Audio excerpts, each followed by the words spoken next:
Hello everyone, this is Shintai, the host of the Anime Room, and today I want to talk about my favorite animes of all time. Now typically, when someone is talking about their favorite animes of all time, typically a list is compiled, a top 10, maybe a top 5. I feel that if I were to do a list, it would be dishonest. This is not implying that people who do lists like this are being dishonest. I'm saying if I did this list, that I would be dishonest.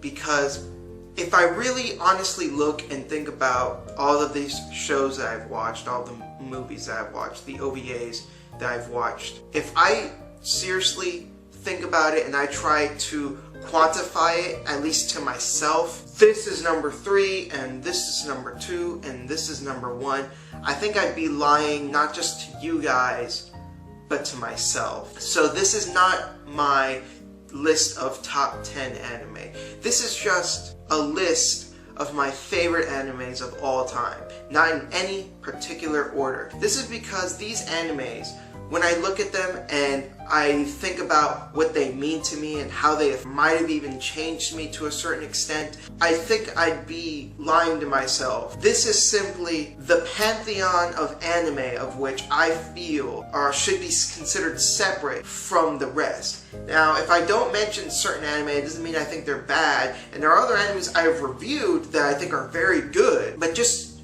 don't reach this level. And I will be mentioning certain animes I have reviewed, some I haven't, and for the ones I haven't, you can be sure to look out for a review at some point. So, let me just go down this list already. First one I'm going to mention is Trigun. This is an anime that I feel is considered a classic. A lot of people really like Trigun, and it's one of those anime that it's similar to Cowboy Bebop in that you may find people who may not necessarily be really into anime, but they'll say, yeah, I like Trigun. Maybe not as much as Bebop, since it is a lot goofier and is a lot more anime-ish compared to the Bebop. But still, it is a show that is considered a classic. It's considered like part of the golden age of anime. And for very good reason. It's a very good show. And it's one of those shows where it was based on a manga that wasn't done yet. But even the mangaka himself admitted that the anime was brilliant.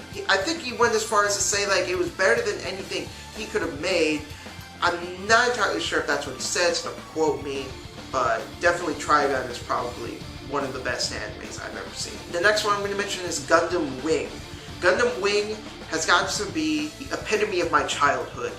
This is probably the first anime I ever watched seriously without knowing it was anime. And I thought that this was amazing as a kid. It was just completely incredible. Now, it was actually because of Gundam Wing that I didn't like G Gundam. Now, I watched G Gundam later and then I was able to appreciate G Gundam for what it was. But the reason I didn't like G Gundam was because Gundam Wing took itself so seriously and was not bullshitting you. It kind of reminded me in a sense of Batman the Animated Series in that it didn't bullshit you. It didn't treat you like a kid. It was talking about these adult topics and it wasn't looking down on the audience. One of those shows that I really appreciated as a kid for not looking down on me, but it was a show that I was able to come back to when I was older, and I was able to appreciate it a lot more because I had a much greater understanding of what was going on. It's just simply one of those shows that, yeah, sure, I have a lot of nostalgia for, but I also appreciate the show for what it is rather than just my memories for it. Next up is Vampire Hunter D's 1 and 2, the second one being called Bloodlust. These are also, especially the first one, I'm pretty sure is considered like a very classic animated film, which came out sometime in the 80s. And the second one came out sometime during the early 2000s, which, to be honest, even though the second one came out probably like 10 years ago, maybe a little more than that.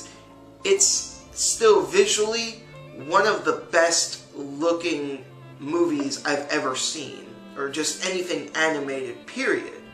It's visually stunning. The first movie still holds up very well for a movie that came out in the 80s in terms of visuals. Now, I do consider the second movie to be better than the first one. I think it is a better film, but the first one I still hold in pretty high regard.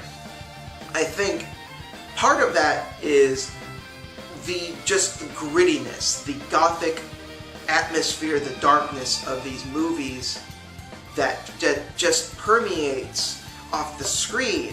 You can just feel the tension and the atmosphere. They're not particularly deep movies. The stories in these movies aren't going to wow you, but they're just executed so expertly in terms of how they look, in terms of direction, in terms of sound design. It's really impossible to just not be swept up by these movies. The next one I'm going to mention is Fullmetal Alchemist Brotherhood. I was considering also putting in the first one, the original series, but I felt that while it was a great show, please don't get me wrong, the original Fullmetal Alchemist is still a really good show, but I felt that the second series, or the remake series, whatever you want to call it, is a good 2 notches above the original series. And it pretty much visually is stunning, has still that great cast of characters, but the story feels more complete. Not that the original series didn't feel complete, but it did feel like Brotherhood had all of its bases covered. Fullmetal Alchemist, the original series, started to lose me a little bit when it started going interdimensional. Not that it was bad, mind you. I still thought it was really cool and interesting, but I felt that Brotherhood was a little more grounded in its own reality. And I think that really helped the writing, because everything still feels like it's in this world, it's in this connected world. That's compounded by the fact that we get to see a lot more of this world in Brotherhood as opposed to the original series. Not just that, but Brotherhood is an amazing show in that you're basically just following children. You are following children in this story. Edward Elric and Alphonse are still like in their mid-teens. Despite that, you never think about it.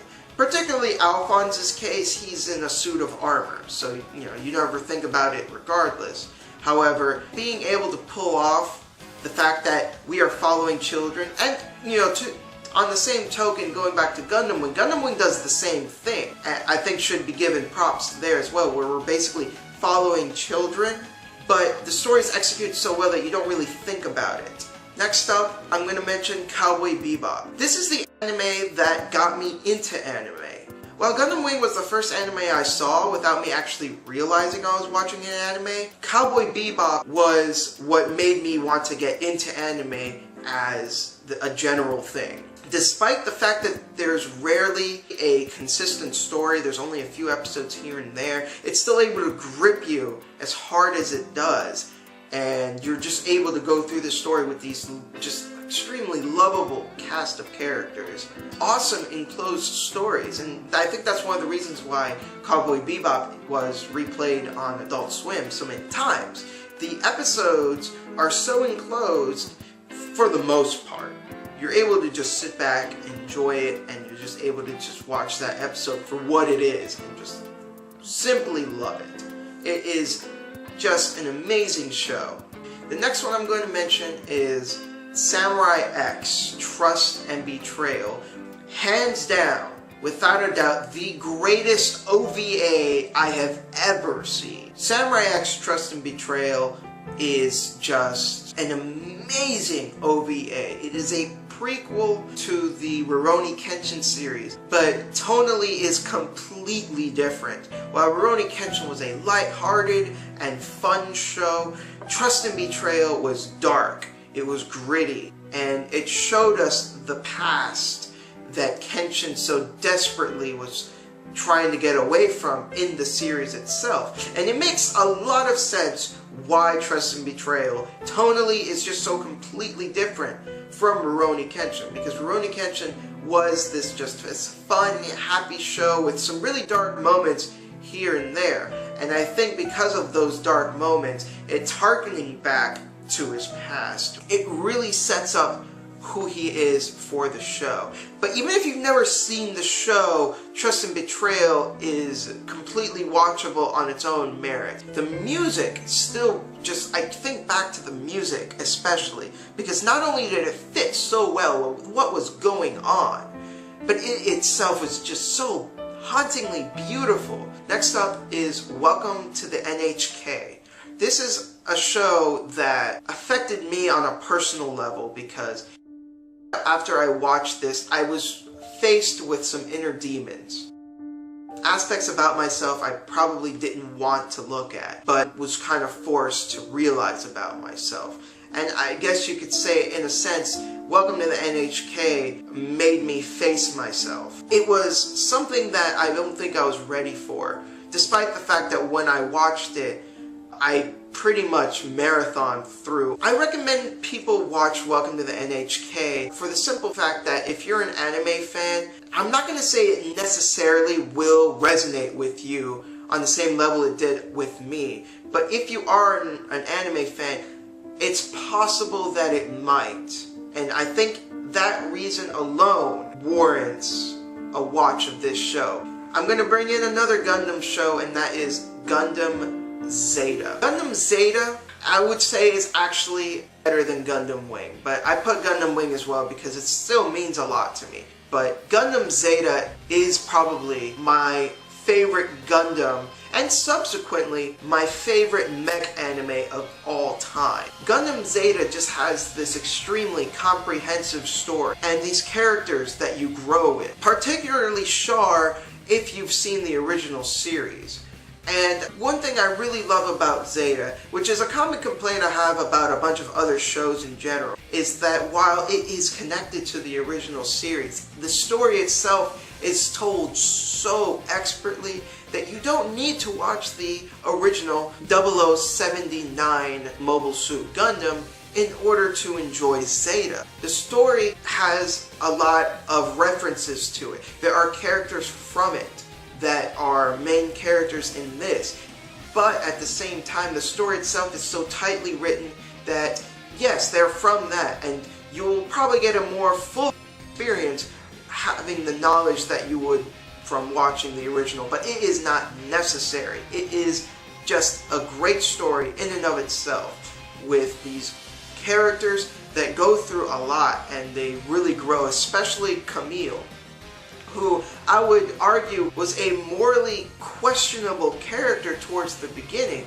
but he really grows a lot throughout the course of the story and realizes that he was really acting like a child, and seeing that transformation was very subtle yet still had an impact. Next, I'm going to mention Clannad and Clannad After Story. I have to mention them both. Now, Clannad After Story is the second season of the original Clannad, and admittedly the first half or so of Clannad After Story is not that great. I wouldn't go as far as to say it was bad, but it was significantly weaker compared to the first season and the second half of the show. But looking past that lackluster first half of the second season, Clannad and Clannad After Story are some of the most emotional stories I've ever seen. I'm not going to sit here and lie to you. Clannad, by the end of it, left me in tears. I was crying my eyes out. I was so emotionally affected that I was just broken, and I was just left with nothing but my tears. And that's all I'm really going to say about it right now, because I did a review of it a long time ago, but I really feel that I need to redo it, because that was one of my first anime reviews, and I don't feel that it's up to par with the quality that I feel that I can make now. So I wouldn't go out and find it if I were you, unless you're super curious. But I would like to redo it. The next show I'm going to mention is FateZero.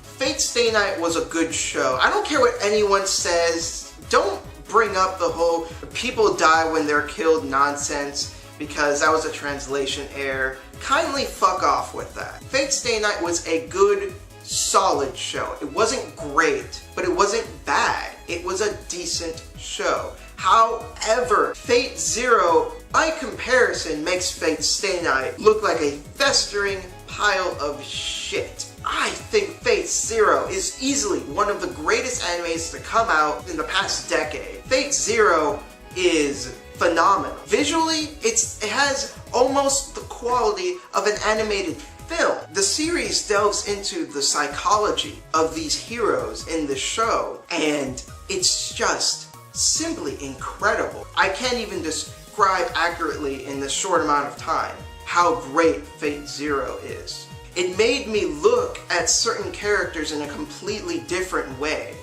and to me, just completely awestruck. FateZero is just simply amazing.